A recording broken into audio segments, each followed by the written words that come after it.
Excellent. Now, this is on the vexatious question of vaccination. I'm not talking about the dingbats who won't vaccinate their children. We have we've had 3 measles warnings in New South Wales this year already, but I'm talking about, this is about closing the gap on adult vaccination. And allow me to introduce our esteemed speaker. Dr. John Litt is a recipient of the RACGP, I should have asked you how to pronounce that, but he's a recipient of the RACGP Lifetime Achievement Award, a Lung Foundation Ambassador for Cancer South Australia, and the 2016 RACGP Rose Hunt Award winner. He is an academic general practitioner and a public health physician. Until recently, he was an associate professor for general practice and teaching coordinator in the Flinders University Doctor of Medicine program. His major clinical and research interests are in prevention and its implementation. He's published over 100 referred publications. He has a special interest in vaccination in adults and older persons. He is one of the inaugural directors of the Influenza Specialist Group and remains on the Scientific Advisory Board of the Immunisation Coalition. He has, with a lifetime interest in vaccination, please welcome to the stage, give a very warm welcome to Dr. John Litt. Thank you. Thanks, Tim. Thanks very much for inviting me to attend and to present to this very large group, and congratulations on your success for the largest numbers attending the Practice Nurse Conference. It's perhaps not surprised it's happening in Adelaide, but that's terrific.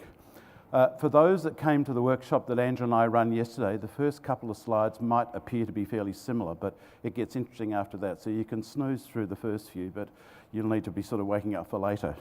So I'm going to try and give you an overview of immunisation, and some of this you will know, so I'll be fairly quick in the first part of that, and I'll be looking mainly at vaccination in older adults.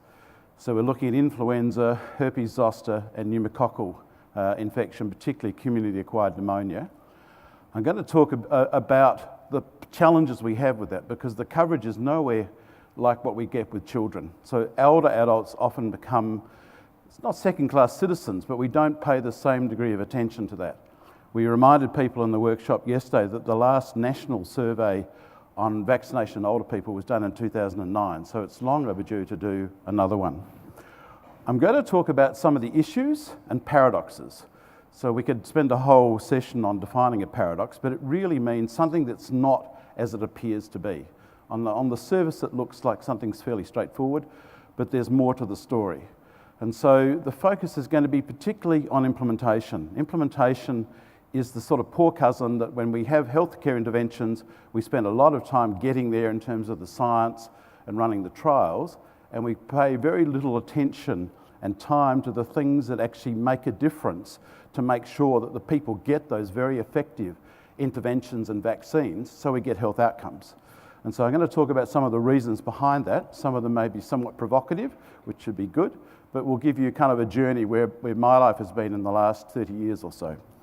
I'm going to use the College of GP's Green Book, so that's the implementation of prevention in the practice setting. It was based on my PhD thesis, and there are only 4 unfortunate people that had to read my thesis because it was 976 pages. Now you could do that because you could have a second volume which was much longer with all the appendices, and I said no one's ever going to read this. So the Green Book is a summary. Watching Yes Minister, the Green Book should have been 2 pages, but we managed to get it down to about 100. So just to remind you about flu. Flu happens every year. We've got it happening quite significantly with a summer outbreak. In a typical season, we will have something like 5% of the population. So 1 in 20 Australians will develop influenza over the flu season. In 2009, when we had the pandemic, we have serological evidence that 1 in 4 Australians developed pandemic influenza. And the impact, the burden of that disease falls particularly on older people. And so 90% of the hospital admissions are people over the age of 65. If a person over 65 gets the flu, they've got about a 1% chance as an upper limit of ending up in hospital, and a small number of those will end up in ICU. So we really need to ensure that that group of people get the flu vaccine every year. If we look at pneumococcal disease, we have a very effective children's program with the Prevnar 13-valent conjugate vaccine. We don't at the moment have a current recommendation. It's about to be renewed by the PBAC and ATAGI for the pneumococcal vaccine. And I'm speaking of the 23-valent polysaccharide vaccine, which is given to people over the age of 65. There are about 90 serotypes for pneumococcus, 23 of them are bad guys, and there are 23 serotypes in the pneumococcal vaccine. Invasive disease is an issue.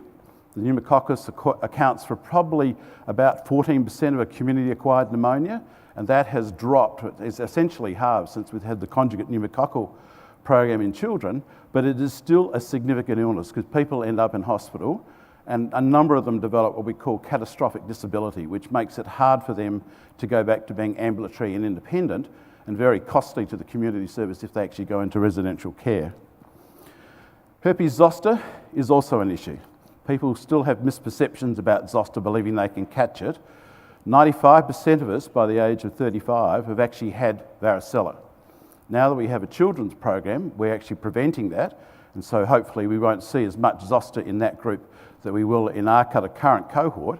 But once you've had varicella, that little virus sits in your dorsal root ganglion for a lifetime.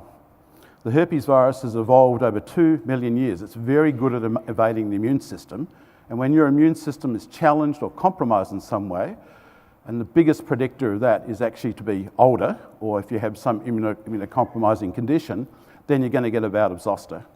You get a ganglionitis, that damages the dorsal root ganglion, the virus travels down the nerve, you get the typical rash which lasts 4 weeks, and a small proportion, but much more in older people, because of the damage done to the ganglion and to the peripheral nerves, get a post-hepatic neuralgia, which is really difficult to treat.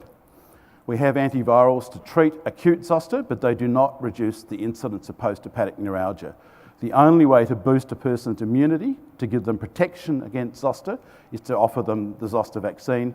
And we have a live attenuated vaccine and a program for people aged 70 to 79. The incidence of zoster rises at the age from 60. I had my zoster shot at 60, and I'd recommend other people to do much the same. Zoster has a much bigger impact other than just pain. It commonly leads to a loss of function. It has an impact on ADLs and on people's mental health. It's not an uncommon story for someone who's had a bout of zoster, again, from being initially independent and now actually having chronic pain and relying on others to provide care and support for that person after a bout of zoster. If we actually have a look at the coverage here, this is data, composite data. First thing, just to correct, if you have a look at the axis that says children, it's actually adults. That was in the original publication of the CDC. If we look, we can look at influenza and we can see that you've actually got a plateau. So we're amongst the top 5 countries in the world in the over 65s with flu coverage. So we could give ourselves a pat on the back to a certain extent, although that has not improved. And so there are still 1 in 4 Australians in the age group at risk who would benefit from having an influenza vaccine. Pneumococcal is another story. So the recommendation for the pneumovax has been to have 1 dose in someone who's not got other risk conditions at the age of 65.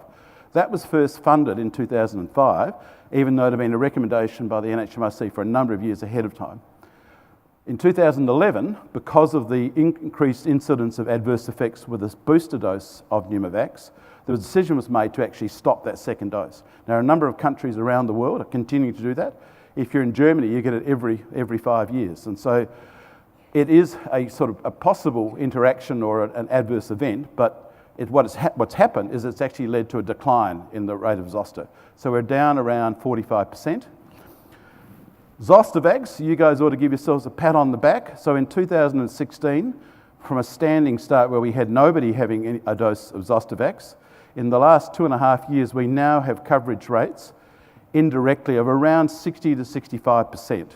And that is an amazing sort of story. So that's in 3 years, we've gone from 0 to 60 to 65%. In America, who's had the Zostavax for over 10 years, they're not even above 50. We've still got to beat the POMs. The POMs in 3 years are up to 70%, so we shouldn't rest on our laurels, but it's going to be much harder to do the latter part to get it above that. So if we look at some paradoxes, and I'm going to take a bit of license here, it's really useful to think about what you're currently doing. And so one of the kind of themes of my talk is that we are taking a quality improvement approach at the college. And essentially that means you need to measure something to see what you are doing currently and what your need is. You need to intervene. And then you need to remeasure to see, did you have an effect? And what I would suggest is when you actually measure it, have a think about where your performance is starting. And if we look at the 3 vaccines here, they're kind of different stories. And so when we started with Zostavax, we had nobody who'd had the Zoster vaccine. Nobody knew about it. There was a lot of preparatory work to get people up to speed about what it was, what the risks were, what the concerns were, how effective it was, and that's both for healthcare professionals and for the community. And so that kind of an initial overcoming the inertia and getting started applies to a lot of other programs. If you've got things like cardiovascular disease, we did a trial on waist sort of circumference, we found that most GPs are doing only about 5 to 10% of patients. And so when you've got a performance below 33%, you've got to really think hard in the practice. Are you geared up with the capacity and the capability to do that? Have you got all the things lined up that this is actually going to be achievable? And then you've got the mid-zone, which is where we have Pneumovax at the current, where we have Pneumovax at the time. Can we go back? If we have a look with Pneumovax, well, we're pushing the wrong one. If you look for Pneumovax, you can see that we've plateaued. And to a similar extent with influenza, but influenza we've plateaued at a much higher level. Pneumovax, we're actually plateaued and declining. And so we need to think a lot of the simple intervention strategies at that sort of level of coverage will likely lead to some sort of degree of improvement. When we look at flu vaccine, we've done a lot of things, and we're up to 75%, so we need to really think out the square. How do we get that last 25%? Now, all of you can recognise how hard it is to get the last 25%. It's a principle called the Pareto principle that was invented by an Italian economist, and if I translate it for clinicians, because the economic one's a little bit fuzzy, 10% of your patients sort of govern 90% of your work. Chasing that last sort of 10%, think about when the GPII program was in and the Commonwealth kept raising the bar, it was much harder to get the last 10% than it was the first 10% when you're down with your performance around 50%. And so looking at the performance, think about where you are on the curve because it's going to require different sorts of interventions for you to become more effective. So the next paradox is that we often think that doing more is better. Think about the number of people that take a vitamin tablet. If they take another one, it'll be better. It's like me in the garden. If I put twice as much fertiliser on, my tomato yield will be much higher. The reality is, and if we have a look here, this is what we think. If we take our time as an effective intervention and we spend twice as long with patients, we're going to get twice the health benefit. This is data taken from smoking cessation that looks at the time that healthcare practitioners, nurses or GPs spend on smoking cessation. And if you notice that after you get to about 5 minutes, the curves depart. So the blue dashed line is what the evidence suggests. The red dashed line is what we think we're doing. And so the reality is if you spent 30 minutes with a patient and giving them smoking cessation advice, you will get about 1 in 3 people quitting. If you spend about 5 minutes, you could probably get about 1 in 15. But if you look at the return on effort, which is what a lot of practitioners think about, then for the 30 minutes spent by doing it more for a shorter time with fewer numbers of people, with a larger number of people than just the one patient for 30 minutes, your impact is bigger. And so trying to have some sort of effect in an area, it's really important to look at the reach and make sure that various people are covered and offered the intervention rather than spending a lot of time with everybody. This data underlines the sort of the third principle. Again, you've got to be strategic in the combination of things you put together to be effective. Jeremy Grimshaw in this publication 15 years ago did a systematic review of all of the implementation strategies that were kind of delivering improvements in care in both chronic disease and in prevention. And what do you notice from the curve? If you have a look there, that after you've done more than 2 things, so like a reminder system, notices in the waiting room, some education, whatever you're deciding to do, very depressingly, you got no further improvement in your outcome. And so it's not just your time, just by taking a number of interventions and thinking, I'm doing lots of things, I'm going to get an outcome, The reality is you've got to think about how those bits fit together, because just doing more on its own won't lead to some sort of improvement. You actually need to target specific issues, specific barriers, other things that you know are problematic if you actually want to get, again, an improvement. And the last one might come sort of a bit more home to roost, is that just knowing that there's a need or making an effort doesn't translate into things. So it's kind of depressing when you look at the literature. Most of the time when we kind of estimate our performance of doing something and use some other objective measure to kind of corroborate that, a patient survey or a case note audit, the reality is we generally overestimate our performance, and not uncommonly by a factor of about 2. And so what does that mean? You're saying, I've got everybody in my practice having their HbA1c in the last 3 years. I've got all my patients with flu, who are at risk from flu, having a flu vaccine. And so if you believe that, you don't see that there's actually a need. When you go and measure it, the actual reality is the level of coverage is actually a lot less than that. And so you can't just use your own estimate of that. You actually have to use some other objective means to come and have a look at what's actually happening. If you look at the second point, and again, it's a function of our healthcare systems, managers and bureaucrats and public health people like myself will look at the total population. You as clinicians will actually look at the person in front of you. You're very much focused on making a difference to the person with you, and if you do a good job with every single one of those, therefore you'll have a good outcome. Well, let's just take the flu, for example. In a typical flu season, if you rely on an opportunistic strategy, and we know that 90% or so of people over 65 are going to come and see you or come to the practice in the pre-flu season, that if you offered it opportunistically, you could get 90% coverage. But think about it. You've got Mrs. Smith, who's got diabetes, Alzheimer's, and as a carer, the flu vaccine is the last thing that you tackle because you've got to deal with the urgent things that are there. Then you've got the people that are actually concerned about the flu vaccine or never have it, and you have to spend more time with them. And so when you look at the various interventions, by just kind of being opportunistic or to think about ways of actually doing it, you're not going to get an improvement unless you look at all the steps in the process. And we talk about that as the quality cascade, and I'll give you an example of that shortly. The final element is that we tend to go to education sessions that we're already good at. And so the things that we need to improve on are the things that we often don't turn up to. And the ways that we learn about things in terms of trying to get better often involves systems change. So reading journals, going to a dinner in the evening and having a speaker is a great mental health exercise for us, but it has very little impact on improving our performance. Having a performance coach within the practice, so having a director of quality, just like we do that when we accredit the practice, will make a big difference.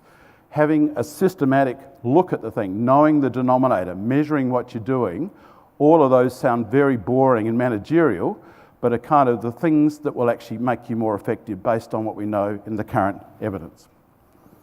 So here's an example of the quality cascade, and this is talking about pneumococcal vaccination. So you can actually have a look. When you look at all these steps, even if you're aware of the guidelines, you actually believe them, you do have a commitment to apply them, and actually offer them to your patients, you get a leakage at each point along the curve. And so you might think, I can get everybody, but various steps along the process, the performance declines. And when you get down to the patient, you're only offering a certain fraction of that. Not all of those accept it. And then in a recent GP survey that I did on 600 people in December, 600 clinicians, a lot of GPs don't even bother with the second dose of the pneumococcal vaccine. They don't believe it's needed. And so all of that filters down. So is it not surprising that this level of coverage here, which is what we've reported on, is around 40%, that each of these steps in the process has an impact on that? So this is probably the busiest slide of my talk, and is kind of the take-home messages, and I'm going to elaborate on each of these points one at a time. And so what we've done in the new College Green Book is to look at the quality improvement process, and we have dressed it up with what we've found in the evidence as being effective in terms of actually having an impact. And so there'll be some recurrent themes here. So we need to think about the total population. If you don't know who they are, then you can't measure performance. Quality requires two numbers. You need to know the numerator and you need to know the denominator. And until you actually have both, you're not going to actually do any better. And it's more than just having a NAPLAN result, it's actually using that figure for your own purposes to say, I've been doing such and such, I've got 60% coverage, how am I going to get the last 40%? Planning, culture, collaboration, being realistic, looking at the return on evidence, being evidence-based, and thinking about the complexity. Now I'm going to tackle each of these in turn.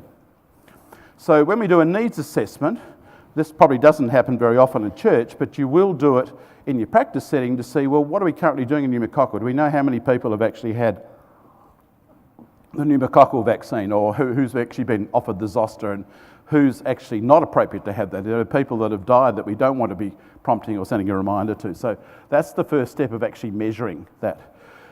The planning process is always critical. Show of hands, anybody in this room when they're involved in accreditation who do not have a coordinator to tackle that? Is there a practice where you kind of do it in an ad hoc fashion? Or would everybody agree that you have somebody there who's delegated to pull all the bits together? The latter? Some nods? I would say the same with delivering quality, is you actually need to have someone to coordinate it. And so that's quite an involved process, and there are a number of things within the office environment that's going to make it more friendly. There's kind of the planning process so that you can avoid some of the mistakes. You can learn from things that other people have done and sort of not repeat their mistakes. If you do a kind of more timely review, you can just have tadpoles rather than frogs. So actually getting on with it and then looking quickly to see that you've got some sort of return on effort to see whether you're wasting your time is really important. So the culture is important. Think about the pilots. How many times have you heard on a flight to Melbourne, we're travelling at 35,000 feet, we're doing 700 kilometres an hour, we touch down in Melbourne in 20 minutes, and you have a 95% chance of arrival. Now, if you translate that, and you have to laugh because my wife and I published a paper in Quality Care about 15 years ago because she was working on iatrogenic events in hospital. If you go into a major teaching hospital, and not just as a visitor but as a patient, you have a 5% chance of having an iatrogenic event. That would be unacceptable in the airline industry. As clinicians, we need to have a focus on quality and safety first and foremost to actually make sure that our patients are not harmed by the process.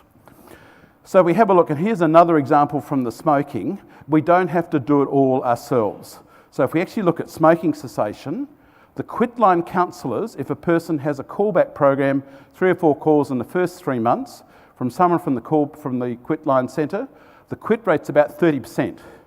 You would need to spend 180 minutes to get the same results as they would to do that. And so whatever you do within the practice, are there people outside of you who can work with you, who can do it more efficiently and more effectively? The quit line do it in all languages except Urdu, and they're open most hours. And so we don't often have analogies and things like vaccination. It often settles down with the practice. But I would suggest to you the person we actually need to collaborate with in the practice setting is the patient. In this age group, in older people, the biggest influence on the patient's decision about their vaccination is what you recommend to them. So having a look at the realism things there, again, we're repeating this just to remind people, this is the waiting room and the nurses area and the reception, and this is the GP setting here, so that we can recognise that the nurses are really busy.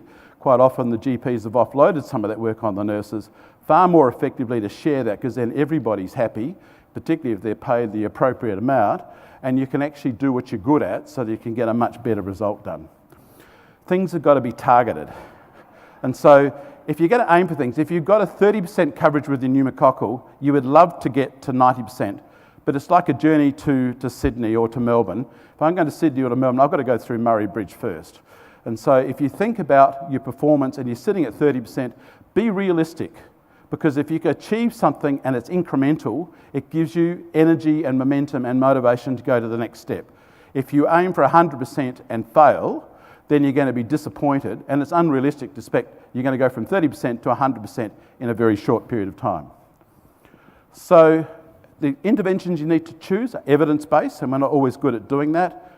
Think about the return on effort. How much work is it going to be, and can we sustain this? Can we build it into the routine within the practice environment? So here's an example around reminder systems, and some of this work comes from my PhD. we know from the evidence base that we can get about a 10 to 15% absolute improvement by sending out a reminder to the patient. The problem is if we mail it out, it's expensive. It's the stamp and the postage and the staff time. If we use an SMS, something like HotDocs or SmartVax, we can actually do it far more efficiently. We have much greater reach and we can still have the impact. But remember, when if we send out reminders routinely to people, people get habituated. When you stop the reminder, the patient thinks, I no longer need the vaccine. And it's also a lot of work because there's a lot of areas that actually need a reminder that if you do it with too many conditions, you're just going to feel overwhelmed. So this is work from Alan Lieb. Just to remind you, we all know that nurses are triathletes. They can multitask. So they're on the phone, making an appointment, talking to a patient, the doctor's whispering in their ear, and they're probably tapping with their foot doing something else. If we have a look at the data here, this is from Alan's work on SmartVax in different practices that were signed up to the SmartVax and sending out for pneumococcal reminders. The average performance was a 15% improvement. But have a look up here. Some doctors got 63%. Now, my suspicion is that that doctor didn't believe in vaccination and suddenly woke up and said, I'm at the bottom of the pile, and I'm around 10% and I have to do something to get a whole lot better. But there's a lot of variation in that, but you can expect quite a reasonable increase in performance for a pretty reasonable return on effort. So let's now have a look at some further data about your effectiveness in the intervention of what you can do. If we actually have a look at the sort of recommendation of a healthcare professional, 20 years ago I did the first national influenza and pneumococcal survey. We surveyed 4,500 people across 200 practices around Australia, and after adjusting for all the other factors that were influencing the person's likelihood of getting the vaccine, the recommendation of a practice nurse or a GP was the most potent factor on influencing the person to get the vaccine. So for influenza, it was eightfold. For pneumococcal, because people knew much less about that, there wasn't much information around, people confused the pneumococcal vaccine with the influenza vaccine. It's actually only given every 5 years, and over 65 it's only given once, so there's a lot of confusion about pneumococcal. So if you're recommending it, then the patient says, well, they've obviously checked my records, they think it's important, I'll actually get it. 10 years later, I did the Australian zoster study, so we did that in 2 divisions in Adelaide, and we had a random sample of 1,300 people that we interviewed and asked them about their views prior to the implementation of the zoster program. And again, when we adjusted for all of the other factors that would influence zoster, the key influence was the recommendation, and they're all about the same. And so that's a very efficient way of actually getting some gain. And so if we think about, when I showed you that curve from Jeremy Grimshaw, that adding in the interventions doesn't need to be important, what I would suggest is think about the categories that are important, that are actually going to make sure that if you do more, you do get a better return on effort. And so incremental is a sort of common theme. Going to Murray Bridge before you go to Sydney, you've got to get there in the first step. Put it up on the notice board and as a kind of message to say, this is what we're doing. I had a colleague in New South Wales who put his smoking rates up on the notice board, and it actually attracted a lot of people to come and talk about smoking. He felt very embarrassed when they relapsed, but when he actually asked them, they said, no, leave it up there. He said, we relapsed, it wasn't you. You gave us the sort of impetus to get there. It's actually nice to know what you're doing, and it's kind of a measure of the quality of what you're doing and sort of a statement of what you believe in. But you've got to address the barriers, and we've talked about a number of those. It needs to be tailored to your setting, multi-component with a fair degree of thought, and the return on effort is absolutely critical. So if you want a kind of a snapshot of that, this is another public health area. Look what we've had to do in motor vehicles over 30 years to actually get the level of improvement we have. So it's not going to happen in a hurry, and even that is plateaued, as you can see in the blue bars. So thinking about the reality pyramid, start at the bottom, what can you do in the practice? Think about your 1-minute strategies. You're going to spend more time with people that have got issues or whatever to actually lead to an improvement. All of this is outlined in the Green Book. Here are some of the reasons why people don't get the vaccines, and it commonly centres around concern about adverse effects, perceiving to be healthy, or actually believing natural immunity is better. A recommendation from you normally offsets most of those things. So in summary, vaccine preventable diseases in older people are really important. You have a very important role. You are the engine room. I think someone described the other day that the nurse is the neck. I think an engine room is a far more effective sort of strategy. You guys are much more focused on the process and getting good outcomes, and implementation is really important as a part of your core activity. Quality improvement will help you. Here's the practice framework. The Green Book is here. I have 10 copies. There is a little slip with an online survey that you can get. I've got a few copies, the rest of them on the Securus stand. If you complete it, the first 10 people who commit to complete it and tell me get a book today, the next 10 get a copy mailed to them, but the college is offering it at no cost, so you're only paying the postage, which is about $5 to $8. And the practice framework, those kind of key issues, they will bring all of those things together so you can actually do a better job than what you're currently doing. So in a number of ways you've done really well, but I think we can have an expectation that things will actually continue to go onwards and upwards. Thank you.